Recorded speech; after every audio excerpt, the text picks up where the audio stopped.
संसद हम रख ले तो मैरिज हॉल खुल तो में भाड़ा पे चलतो चलो तनी हाथ पर सीधा कर दो बड़ी चल लो गाड़ी ले आओ खाना लाओ ये बढ़िया लगा स्ट्रेचिंग इंपॉर्टेंट है भैया हर चीज का माहौल मिलेगा। मालदीव टूरिस्ट के लिए बहुत बेहतरीन है। श्रीलंका देखिए रहे चौपट हो ही गया श्रीलंका। भारत को तो खैर इस पूरे सार्क में सबसे डोमिनेट कौन करता है? भारत। अब नेपाल और पाकिस्तान कहते हैं कि तुम डोमिनेट क्यों कर रहे हो, अपनी सत्ता क्यों दिखा रहे हो? तो भैया तुम ही डोमिनेट कर दो तुम कर लो, तुम ही कर दो डोमिनेट। इंडिया में है ना तब अपने खाने को है नहीं ससुरा तो नहीं, और दूसरा कोई खिया रहा है तो तुम्हारा दिक्कत हो रहा है। अब यहाँ पे देखिए पाकिस्तान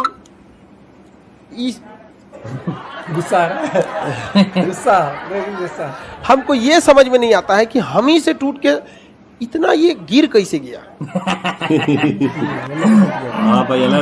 पाकिस्तान को आप जो देख रहे हैं ना, इसकी सबसे बड़ी गलती हुई थी 1947 में जब ये आजाद हुआ, तो इसे तुरंत सरकार बनते तुरंत संविधान बनाना चाहिए। इसे संविधान बनते बनते 10 साल लग गया, 1957 आ गया। कोई देश भी जस्ट आजाद हुआ हो, अब बिना संविधान के 10 साल जी जाएगा, क्या हाल होगा सोच सकते हैं। इसकी बुनियाद में ही खराबी होगी। जैसे संविधान अभी बन ही रहा था, अब खुद सोचिए हमारे संविधान को आप 1 साल के लिए हटाइए, देखिए नेतवा कैसे रद्द कर देगा सब। आरबीआई अपने नाम लिखवा लेगा सब लिखवा लेगा तो रजिस्ट्री करा के आरबीआई हमारों के लिए। कोनो कहेगा उठेगा एसबीआई हमके दे दो, कोई पीएनबी हमरा दे दो रे। यहाँ पे कुल नेतवा दौड़ जाएगा, सब जितना मशरूम है सब दौड़ जाएगा। कोनो कहेगा संसद हम रख ले तो मैरिज हॉल खुलतो में भाड़ा पे चलतो, समझ में गया। राष्ट्रपति भवन कब जालेगा सोचिए। 1 साल आप अभी हम लोग इतने सभ्य हो चुके हैं, आजादी का 75 साल हो चुका है, इतने सभ्य हो चुके हैं हम लोग 5G के जमाने में आ गए। 1 साल के लिए संविधान हटाइए ना, रद्द करके रख दिया सभी मशरूम सबको, तो देखिएगा रद्द कर देगा। सोचिए जब ना 5G था, ना मोबाइल था, ना उतना लोग सभ्य था 1947 में, और उस समय वह देश बिना संविधान के कितने दिन चला था? 10 साल सारा रद्द कर दिया। वहां 2 लोगों ने पूरी तरह से कब्जा कर लिया, एक सेना ने, दूसरा धार्मिक ने। धार्मिक लोगों ने, धार्मिक लोग जब ज्यादा आएंगे ना, तो ज्यादा यही आपको चौपट कर देगा। आपके बातों से, आपके पहनावे से, आपके रहन सहन से, आपके घर द्वार से कभी आपका धर्म नहीं झलकना चाहिए। सही बात। हाँ, मतलब झलक गया तो दिक्कत होता है आपको। श्रीलंका वाले को लगता है कि यही होशियार है। इतना बड़ा चोट्टा था ये महिंद्रा राजपक्षे कि जब ये भारत से आया कि हमरा हम्बन टोटा बंदरगाह बना दीजिए, तो भारत ने कहा कि देखिए आपके इस बंदरगाह पर उतने जहाजें नहीं जाएंगे, आपका पोर्ट ऑफ कॉल नहीं हो पाएगा। वो समझाते रह गया कि हमारा पोर्ट ऑफ कॉल बना देंगे आप चलिए। अब पोर्ट ऑफ कॉल क्या होता है कि ऐसा बंदरगाह जहां कोई भी जहाजें सामान लोड करने या अनलोड करने के लिए नहीं रुकती हैं, बल्कि मेंटेनेंस के लिए, खाना भरने के लिए, सफाई के लिए, डीजल के लिए, ईंधन के लिए रुकती है। उसे क्या कहा जाता है? Port of call. काफी ज्यादा कमाई होती है। अब आप ही समझिए ना, आपका चौराहा पे कोई पेट्रोल एगो जमीन हो गया 2 बीघा, अब वहां एक जगह ढाबा खोल दिए, रेस्टोरेंट खोल दिए, कोल्ड ड्रिंक का खोल दिए, पेट्रोल पंप खोल दिए, हवा भरने वाला मशीन लगा दिए, सर्विस सेंटर खोल दिए, बैठने के लिए आराम करने के लिए खोल दिए, उधर टॉयलेट वॉशरूम बना दिए, हाईवे एकदम चालू है। आप गरीब हो पाएंगे? मारा पूरा लाइट लगा दिए, दूरे से दिख रहा है, आया कोनो हाईवे वाला लगा दिए, चलिए आइए चलो तनी हाथ पर सीधा कर दो बड़ी चल लो गाड़ी, ले आओ खाना लाओ, लगाएगा खाना, फ्यूल भरेगा, रेस्ट करेगा, कमाई हो जाएगी कि नहीं होगा। श्रीलंका कह रहा है कि हमको पोर्ट ऑफ कॉल चाहिए। भारत ने कहा ना हो तो काहे नहीं होगा, क्योंकि ऑलरेडी यहाँ सिंगापुर पोर्ट ऑफ कॉल है। यहाँ से लोग भर के ही निकलते हैं बड़ी बड़ी पानी वाली जहाज में, सीधे निकलते हैं कहाँ पे? यूएई में। तो बीचवा में तोरा पास क्या लिए रुकेगा? तो कहा कि ना हो तो नहीं माना, तो ये गया यूरोप के पास, बना दीजिए, तो भी मना कर दिया। तो गया श्रीलंका के पास, चाइना के पास। किसके पास? चाइना का ठीक है बना देते हैं। चाइना को पता था औकात से ज्यादा दे दिया कर्जा, और कर्जा से लिया ब्याज।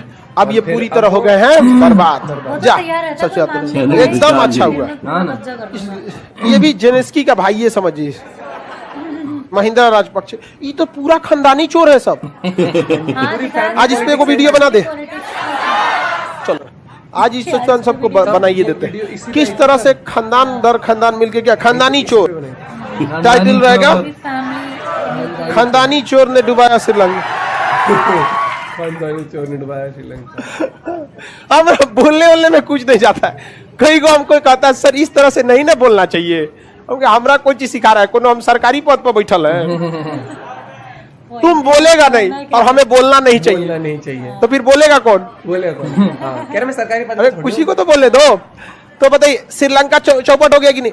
सार्क कभी आगे नहीं जाएगा। श्रीलंका को लगता है कि भारत हमें क्यों दबा रहा है। इन दोनों के बीच तमिलों को लेकर समस्या है, क्योंकि यहाँ से तमिल बहुत सारे लोग वहां रहते हैं और श्रीलंका वाले तमिलों को मार डालते हैं। तमिल से नहीं बनती। बहुत सारे लोगों को मारा था सर, 4 लाख लोगों को मारा था सर। तमिल के 4 लाख लोगों को मारा था। LTTE लिट्टे से मारा था, पूरा रद्द कर दिया था। तो यहाँ पे डिस्प्यूट है।